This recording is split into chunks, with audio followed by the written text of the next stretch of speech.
آج دلی کے constitution club میں ایک تشویشناک واقعہ پیش آیا جہاں ہندوتوا مخالف دانشوروں کا اجلاس جاری تھا۔ اس پروگرام میں آسام میں مسلمانوں کو بنگلہ دیشی قرار دینے کی سیاست پر بحث ہو رہی تھی۔ اچانک ہندو سینا سے وابستہ بھیڑ نے ہال میں گھس کر پروگرام کو درہم برہم کر دیا۔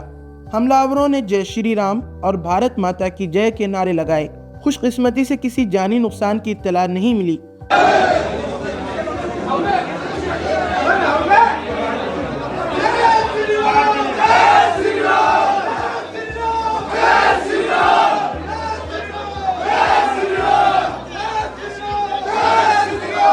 شرکا میں سیدہ حمید، ہرش مندر اور پروفیسر اپروانند جیسے سرکردہ نام شامل تھے۔ سوال یہ ہے کہ اگر دلی کے قلب میں اس سطح کے پروگرام پر حملہ ہو سکتا ہے تو ملک میں آزادی اظہار اور جمہوری اقدار کی کیا حیثیت باقی رہ جاتی ہے؟ ماہرین کا کہنا ہے کہ دلی پولیس کی چشم پوشی کے بغیر یہ سب ممکن نہیں۔